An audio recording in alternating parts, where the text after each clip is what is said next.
It's one of several police shootings involving people with mental illness. 18-year-old Keith Vidal struggled with schizophrenia. He wasn't violent, and all they wanted was help getting him to treatment. Seconds later, the officer shot and killed him. They murdered our son for no reason. Another disturbing video that raises questions about the treatment of the mentally ill behind bars. He would hear voices. The extraction team restrained him. Minutes later, the 33-year-old was dead. Jails are the #1 mental health facilities across the country. They house more mentally ill person versus any hospital, any psych facilities, anything. They're patients, not prisoners.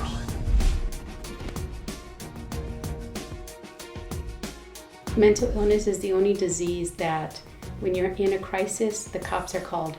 If you're having a heart attack, you don't call the police. People with mental illness are being criminalized instead of being provided treatment. These county jails and law enforcement, that's a public safety net. That's where you end up. There has to be some sort of solution, some sort of help for people who are suffering from mental illness and become involved with the police. Jeff was the youngest of our 4. He was finally diagnosed a paranoid schizophrenic. When he was totally out of control and very frightening, I would have to call the police on him. They didn't know what to do.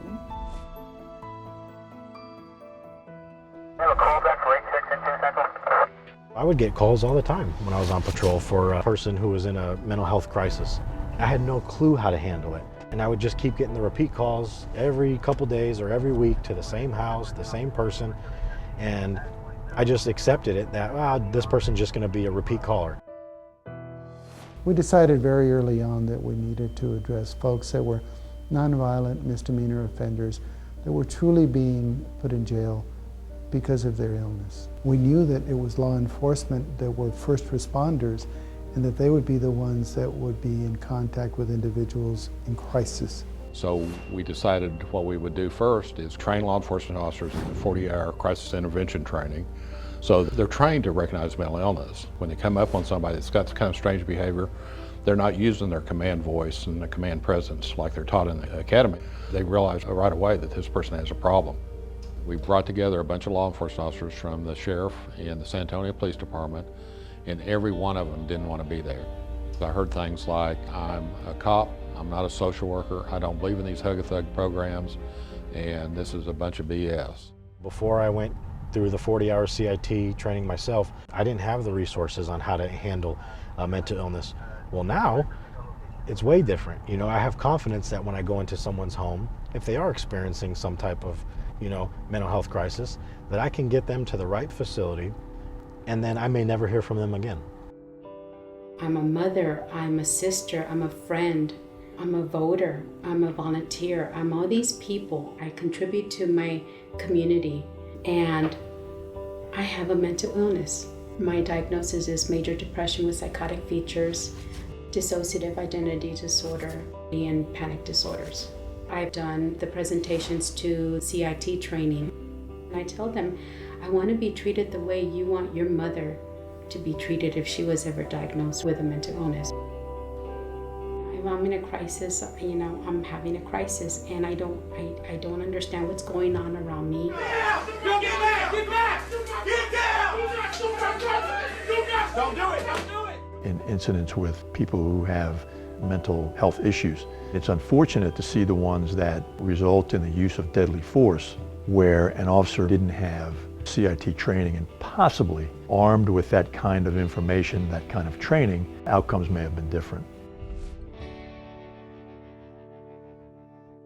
I never knew each morning when I got up what I might find. He began to talk about a fire in the garage. So I thought, would he, without knowing what he's doing, start a fire? How much danger is he in, and how much danger am I in? So I called the police and I said, I'm terribly frightened. When they arrived, I introduced them to Jeff, and in this case, they came in plain clothing. They weren't in police uniforms. Now, they could have handcuffed him, I guess, and pulled him out, but they are taught how different that person is that they're dealing with. So they began to talk to Jeff. If they can get the person that's ill to, in their own mind, they're cooperating, it's far less violent, it's better for the patient, and certainly it's better for our police. When nonviolent people go to jail with mental illness, they say it's 3 or 4 times longer than a violent offender, but when they get released, if they're not hooked up into treatment, they're going to be right back in. There are so many people in their emergency rooms who shouldn't be there.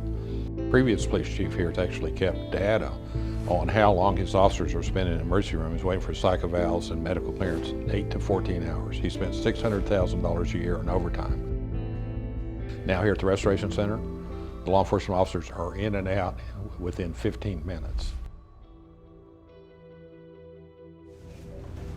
What we have here at the Restoration Center is services patients who are in crisis. It's either walk in or brought in here by CIT. They recognize the patient's in crisis. They're not truly suicidal. They don't really want to hurt somebody. They just need help.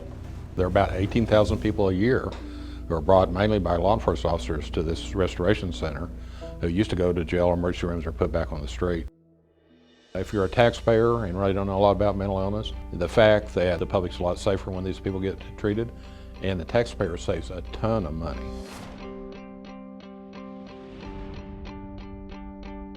Over the last 5 years, we've saved about $50 million in taxpayers' dollars.